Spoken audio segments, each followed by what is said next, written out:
Alegria de estar com você, a partir de agora, de volta no Nossa Classe, aqui de Brasília, levando sempre a mais completa informação para você que sempre nos acompanha pelo Nossa Classe e detalhando temas importantes, esclarecendo a sociedade, trazendo os temas políticos, os temas empresariais, os temas associativos, para que a gente possa levar como informação, como esclarecimento à sociedade de todos os estados. Você acompanha o nosso programa nas emissoras Band de todo o norte e nordeste do país, pelas nossas redes e plataformas digitais e também pelas emissoras Band News de rádio espalhada em todo o nordeste brasileiro. Só no nosso YouTube, que você está aí acompanhando com a gente em qualquer horário, em qualquer lugar do mundo, são 1.300.000 pessoas que hoje nos dão a alegria de estar seguindo a nossa plataforma. E no programa de hoje, vamos falar de um tema importantíssimo. Num país continental como o Brasil, com as dimensões que tem o país, transporte rodoviário é um dos temas relevantes. Aliás, esse país ele foi construído exatamente a partir da presença do transporte rodoviário, levando e trazendo emoções para todo o país de norte a sul. Isso aconteceu na construção de Brasília, aconteceu no desenvolvimento de São Paulo e também das diversas regiões do estado.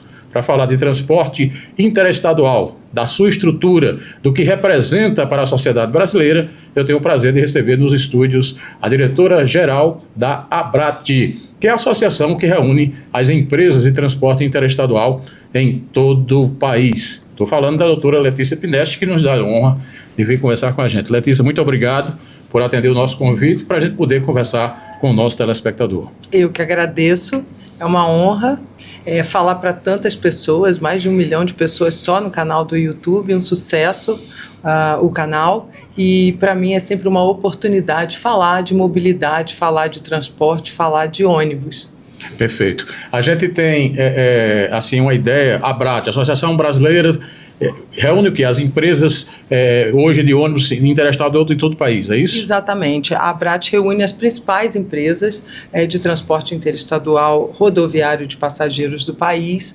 Em geral, são empresas que foram pioneiras no transporte rodoviário de passageiros e as novas e as que entraram há mais tempo, que entraram há menos tempo. A maioria das empresas regulares hoje é associada à ABRAT. Perfeito. Esse papel da ABRAT como associação é uma coisa facultativa, entra quem quer, ou qualquer empresa, ela de certa forma é obrigada a participar? Entra quem quer. Democrático, assim como o transporte rodoviário de passageiros. Democrático, entra quem quer.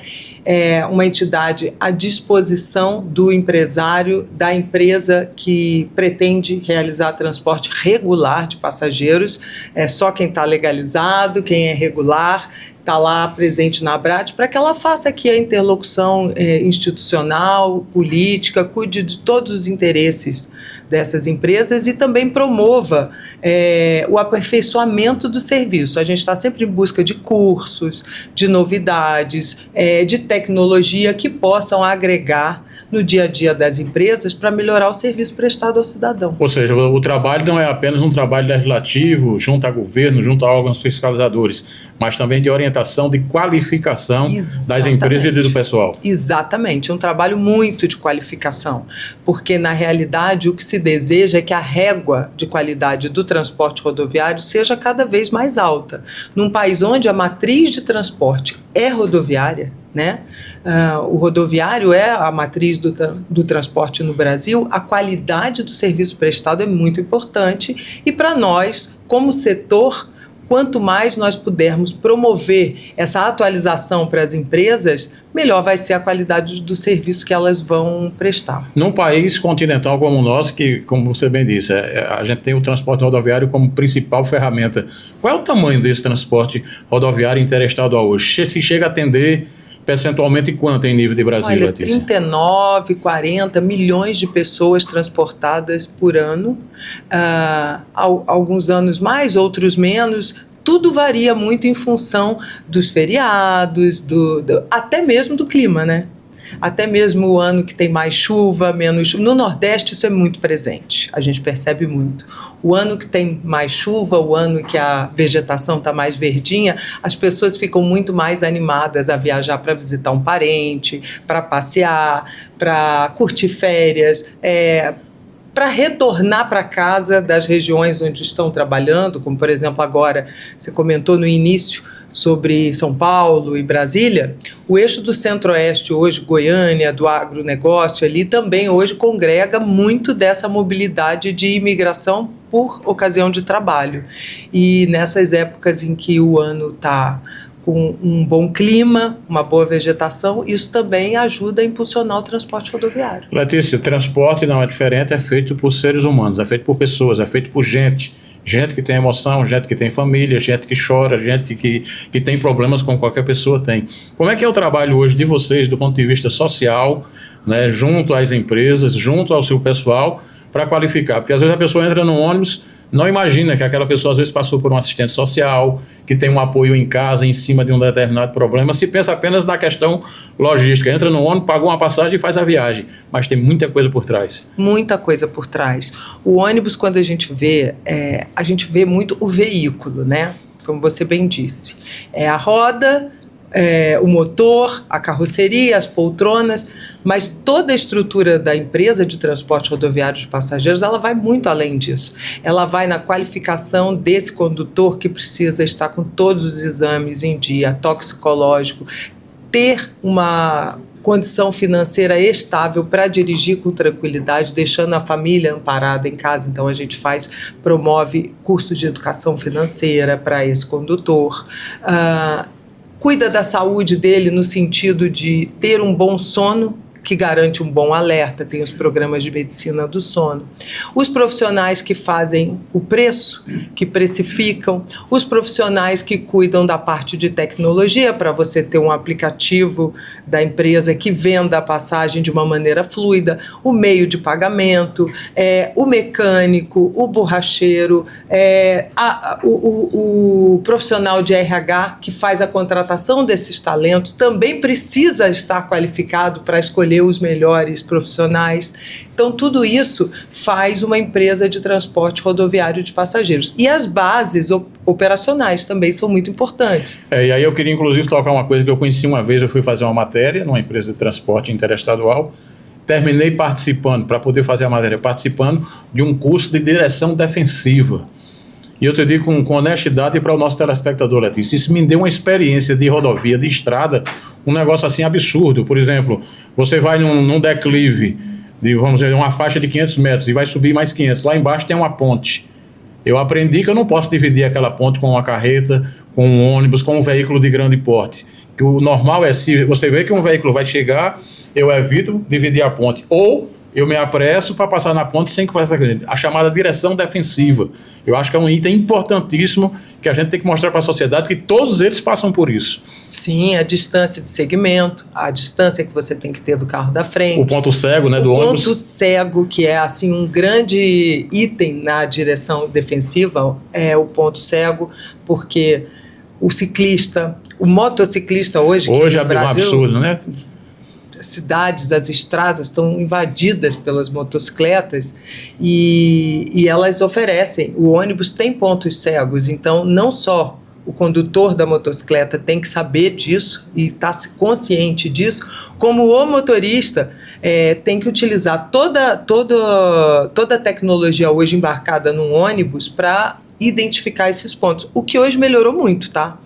Porque você tem câmeras, né, no entorno do ônibus, você tem câmeras junto ao retrovisor. Tem ônibus e até sinais de alerta, não é? Sim. Um tecnológico que já diz que vem passando um veículo, uma moto ao seu lado. Tem ônibus agora que nem tem retrovisor mais, que ele tem só a câmera, e a câmera é 360, e ela faz esse papel de identificar tudo que está no entorno do ônibus. Ela projeta uma imagem para que o condutor tenha na tela da direção essa visão 360. Para você entender o que é o ponto cego, né? Se você está num veículo menor, numa motocicleta ou num carro pequeno e vai ultrapassar um ônibus, uma carreta, um veículo de grande porte, você chega num determinado momento que o motorista daquele veículo não te vê. porque você está num ponto onde o retrovisor não te pega. Agora com a câmera, quem sabe, a gente tem um 100%. Então esse é o chamado ponto cego. Qualquer cidade, inclusive na área urbana, a gente tem isso hoje no transporte coletivo e é muito importante, cada um de nós, enquanto cidadão, e preservando a sua vida e de quem está com você, a gente poder prestar atenção nisso. Letícia, eu vou entrar num tema agora que é o tema hoje preocupante em nível de Brasil, os chamados clandestinos, essa coisa que hoje se criou. Aliás, quando a gente fala de matéria policial, que a gente fala do crime, se debate no Congresso, o crime organizado. Eu diria hoje o clandestino organizado, porque hoje tem aplicativo, tem tudo. Eu quero traçar pontinho com você, mas por que cresceu tanto essa coisa do alternativo, desse clandestino hoje em nível de Brasil, num transporte tão importante como é o transporte interestadual? Olha, o grande motivo do clandestino ter tomado a dimensão que tomou tem a ver com o tamanho do país, um país muito grande, difícil fiscalização num país desse tamanho, e de nossa parte tem que ser feita uma meia-culpa também. Nós subestimamos a potencialidade do transporte clandestino, do quanto ele conseguiria se propagar na ausência do Estado, na ausência da fiscalização e também na ausência da tributação. Eles encontraram um nicho de mercado de um serviço que eles podem prestar e o valor auferido é todo deles, porque não paga nada. Exatamente. Vamos para o tópico. É lucrativo. O risco ao passageiro. O risco ao passageiro é todo possível e imaginável. Primeiro porque você tem um condutor que você não sabe se está preparado, num ônibus que você não sabe se tem manutenção, numa estrutura que não tem contingência para um acidente, não vai ter uma equipe de contingência, porque acidentes de fato acontecem. Às vezes até um socorro mecânico, né? Exatamente. O ônibus quebra no meio da estrada, como é que fica? Exato. Um pneu de um ônibus daquele tamanho para trocar sozinho, nem todo motorista consegue. Tem uma equipe de contingência para ajudá-lo? Não tem. Tem um ponto de apoio próximo? Não tem. Então o passageiro ele entra ali, é um portal para a surpresa, para o desconhecido e para o risco. Ele, a partir do momento que ele cruza aquela porta de entrada do ônibus clandestino, ele está à própria sorte dele. As agências reguladoras, governo federal, Polícia Rodoviária Federal e o legislador, o Congresso Nacional. Tivemos ontem a aprovação de uma lei importante que mexe com o transporte urbano, mas que tem a ver com a questão também do transporte interestadual do ponto de vista de regulamentação. Mas a gente observa que há uma frouxidão, não há uma fiscalização efetiva da forma que deveria existir, Letícia. Porque o Brasil é aquilo, tem lei que pega, lei que não pega, que é incrível, né? Na verdade, você tem um arcabouço de legislação que prevê as possibilidades, que prevê as regras, que impõe as regras, mas a efetividade dessas regras necessita de fiscalização, seja ela utilizando tecnologia ou gente. E nesse ponto, a gente às vezes não consegue efetivar o que foi previsto na legislação por falta desse ponto de fiscalização pessoal, né, presencial, fiscais mesmo, ou uma tecnologia que substitua aonde o fiscal não conseguia estar, porque também não tem. A gente já tem radares eletrônicos, por exemplo, aqui em Brasília, que ele vai lá na placa do carro e vê se o cara está licenciado ou não, se pagou IPVA ou não. Por que a gente não tem isso em relação ao transporte interestadual? É um absurdo, né? Da mesma forma que o Estado se movimenta para arrecadar, ele também deveria... Mas eu acho que a hora que a consciência de que esse transporte, o que ele deixa de arrecadar para o Estado, né, com a não tributação do serviço, a hora que ele perceber, ele vai começar a conectar, e é por isso que a ABRAT trabalha, pela conscientização desses pontos, para que esses radares identifiquem. Um ônibus passou todo dia no mesmo lugar, naquele horário, foi e voltou, o que ele está fazendo? Transporte público. Transporte público. Né? Esse projeto 3278 de 2021, aprovado agora no Congresso, que é muito vinculado ao transporte interno nas cidades, intermunicipal, como é que isso, de certa forma, pode contribuir com a gente em nível de interestadual? Tanto o marco legal do transporte público, que é esse de ontem, quanto o marco legal do transporte rodoviário interestadual, que já foi publicado em anos anteriores, que é o do nosso especificamente, o que a ABRAT presta esse serviço, são dois dispositivos legais, duas normas que consolidam o transporte como serviço de caráter essencial, assim como saúde, assim como educação, assim como a cesta básica que chega na mesa do cidadão. O transporte ele tem esse caráter essencial à vida do cidadão.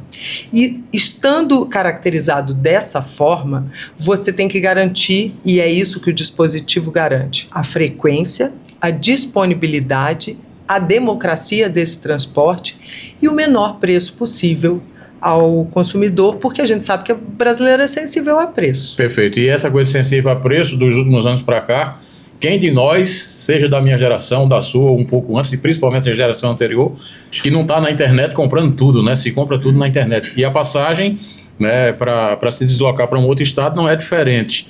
Os aplicativos, o que é que hoje existe de legal do sistema de transporte e o que é que existe dos clandestinos? E por que também a legislação permite que a gente tenha um aplicativo vendendo uma coisa que é clandestina? Da mesma forma que você tem remédio pirata, você tem produto pirata sendo comercializado na internet, e a internet ela escala muito os serviços, né? Ela aumenta o potencial consumidor, ele chega para ele mais fácil via internet a oferta daquele serviço. A mesma coisa foi com o transporte clandestino. Você antes tinha no entorno das rodoviárias ali os aliciadores. O passageiro chegava no entorno da rodoviária, o cara falava: Goiânia aqui, Fortaleza aqui, Marabá aqui, aquele chamamento ali. Aquela abordagem aqui, né? Exato. Pessoal lá na rodoviária mesmo.